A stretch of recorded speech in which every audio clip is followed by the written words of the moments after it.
നമ്മളിന്ന് സംസാരിക്കാൻ പോകുന്നത് ഇന്നാണ് വേൾഡ് ബ്രെയിൻ ഡേ 2025. ഈ വർഷത്തെ തീം എന്ന് പറയുന്നത് brain health for all ages ആണ്. നമ്മൾ പലപ്പോഴും ബ്രെയിൻ ഹെൽത്തിനെ പറ്റി ആലോചിക്കാറേ ഇല്ല, അത് മോശമാകുന്നത് വരെ. പലപ്പോഴും പ്രായമാകുമ്പോഴാണ് സ്ട്രോക്ക് വരുമ്പോഴോ മറവി രോഗം വരുമ്പോഴോ ബ്രെയിനിന്റെ ഹെൽത്തിനെ പറ്റി നമ്മളൊന്ന് ചിന്തിക്കുക തന്നെ ചെയ്യുള്ളൂ. എന്താ മസ്തിഷ്കം അല്ലെങ്കിൽ ബ്രെയിനിന് ഇത്ര ഇമ്പോർട്ടൻസ്? നമുക്കൊരു എക്സാമ്പിൾ പറഞ്ഞാൽ, നമുക്കൊരു കമ്പനി ഉണ്ടെങ്കിൽ ആ കമ്പനിയുടെ CEO പോലെയാണ് തലച്ചോറ്. നമ്മുടെ ശരീരത്തിലുള്ള എല്ലാ ഓർഗൻ സിസ്റ്റം, എല്ലാ അവയവങ്ങളെയും കൺട്രോൾ ചെയ്യുന്ന കൺട്രോളറാണ് നമ്മുടെ ബ്രെയിൻ.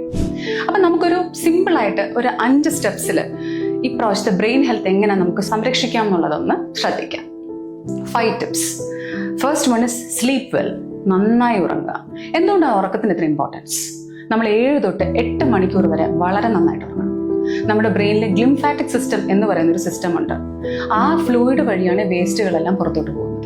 പക്ഷെ ആ ഫ്ലൂയിഡ് നന്നായിട്ട് വർക്ക് ചെയ്യണം എന്നുണ്ടെങ്കിൽ രാത്രി നല്ല ഉറക്കം ഉണ്ടാകണം. 7 തൊട്ട് 8 മണിക്കൂർ ഉറങ്ങുമ്പോൾ മാത്രമേ ആ വേസ്റ്റുകളെല്ലാം ബ്രെയിനിൽ നിന്ന് ഒലിച്ചു പോവുകയും അതിനുശേഷം ബ്രെയിൻ നല്ല പെർഫെക്റ്റ് ആയിട്ട് ഫംഗ്ഷൻ ചെയ്യുകയും ചെയ്യുള്ളൂ. Second one is stay healthy. നന്നായി ആക്റ്റീവായിട്ട് എക്സിസ്റ്റ് ചെയ്യുക. നല്ല എക്സസൈസ്. അത് എന്ത് വേണമെങ്കിലും ആവാം, നമ്മുടെ പ്രായത്തിനനുസരിച്ചാകാം. ചെറിയ ആൾക്കാർക്ക് നല്ല ജിമ്മോ അല്ലെങ്കിൽ വെയിറ്റ് ട്രെയിനിങ്ങോ അല്ലെങ്കിൽ എയറോബിക് എക്സസൈസോ ഒക്കെ ആവാം. ഒരു പ്രായം കഴിഞ്ഞാൽ മിനിമം നമ്മളൊരു 30 മിനിറ്റ്സ് വാക്കിംഗ് എങ്കിലും ഉണ്ടാവണം. പിന്നെ മൂന്നാമത്തത് ഈറ്റ് ഹെൽത്തി. പക്ഷെ എന്ത് കഴിക്കണം ബ്രെയിൻ നന്നായിട്ടിരിക്കാൻ? Mediterranean diet. മെഡിറ്ററേനിയൻ ഡയറ്റ് എന്ന് വെച്ചാൽ നമ്മൾ അതിൽ കൂടുതലും ആ ഒരു പ്ലേറ്റിനെ 4ആയി ഡിവൈഡ് ചെയ്താൽ ആ 4 പോർഷനിലും 4 സാധനങ്ങൾ ഉണ്ടാകണം. ഒരു പോർഷൻ ഫ്രൂട്ട്സ്, ഒരു പോർഷൻ വെജിറ്റബിൾസ്, ഒരു പോർഷൻ ഗ്രെയിൻസ് അല്ലെങ്കിൽ ധാന്യങ്ങൾ, മറ്റതിൽ പ്രോട്ടീൻസ്.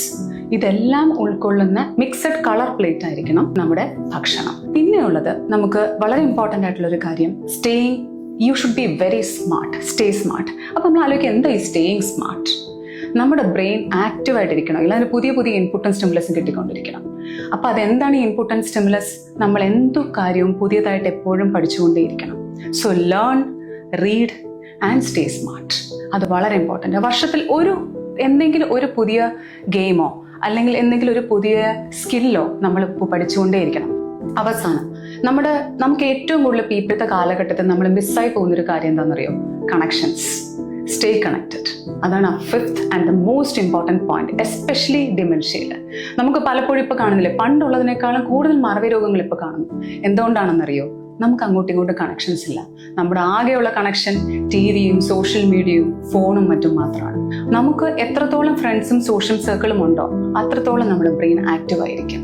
ആൻഡ് മാത്രമല്ല, അത് നമുക്കൊരു സന്തോഷം തരും. അതും ഒരു ഹാപ്പി ഹോർമോണാണ് ബ്രെയിനിൽ.